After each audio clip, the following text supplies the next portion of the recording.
I am an old man. I've decided to start a kind of diary.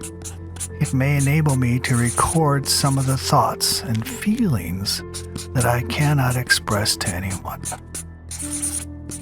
I am anxious to make some record of the strange things that I have heard and seen during my many years of loneliness. This house has had a reputation, a bad one, and until I bought it for more than 80 years, no one had lived here.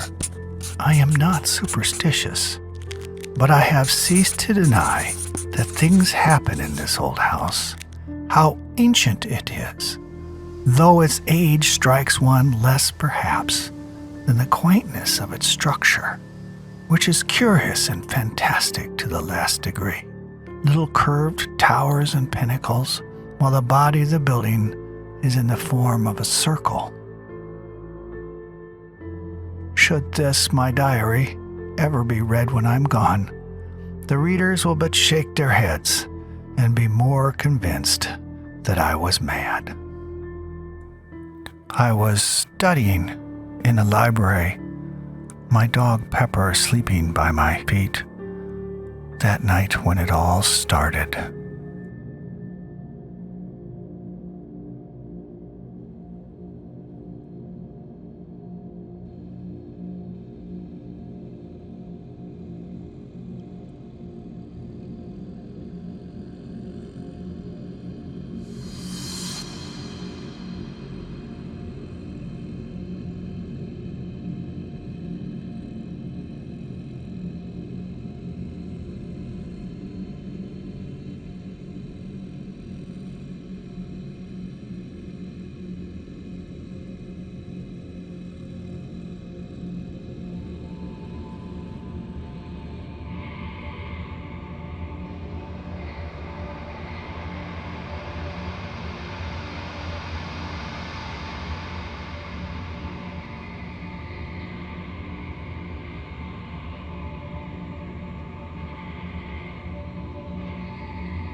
Then for the last time, I saw the earth, an enduring globule of radiant blue, swimming in an eternity of ether, and there I, a fragile flake of soul dust, flickering silently across the void.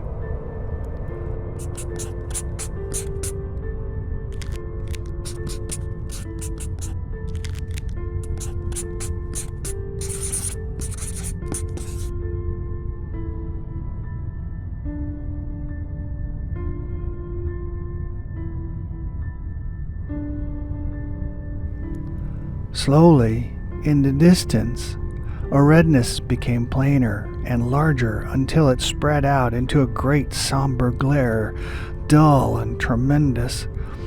I fled onward, and it seemed to stretch beneath me like a great ocean of somber red. I could see little, save that it appeared to spread out interminably in all directions. I sank into the great sea of clouds. I became aware that I was standing upon the shore of an immense and silent sea. In front swam a still immensity of a sleeping ocean. At times it seemed to me that I caught a faint glimmer of light under its surface. I felt drawn to the great silent sea, the quiet waters. I essayed to wade out to them, but some invisible barrier held me back. Yet I was irresistibly drawn.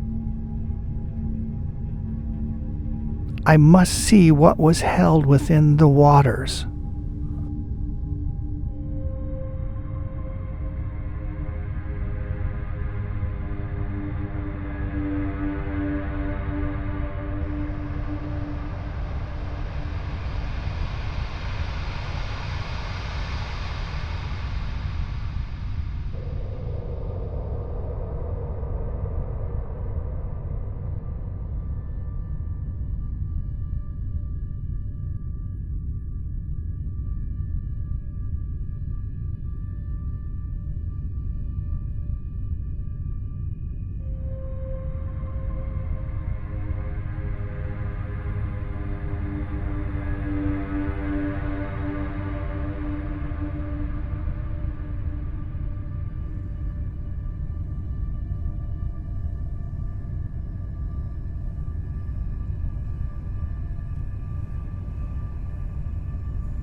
I was borne forward through the rift until I came upon an enormous amphitheater. Yet of the terrible grandeur of the place I recked nothing. I was confounded with amazement to behold, occupying in the center of the arena, a stupendous structure, built apparently of green jade. Yet in itself it was not the discovery of the building that had so astonished me, but the fact that in no particular did the lonely structure vary from this house in which I live. Hitherto, I had been so engrossed in the house that I had given only a cursory glance around. As I peered, a new terror came to me, a vast shape of blackness, giant-like. There was that about it that gave me the impression of eternal watchfulness. I recognized it, the ancient Egyptian god Anubis, the god of death. Now I saw that there were other things up among the mountains. It rose to me unbidden, deities. There was something about them, an indescribable sort of silent vitality that suggested a deathless trance.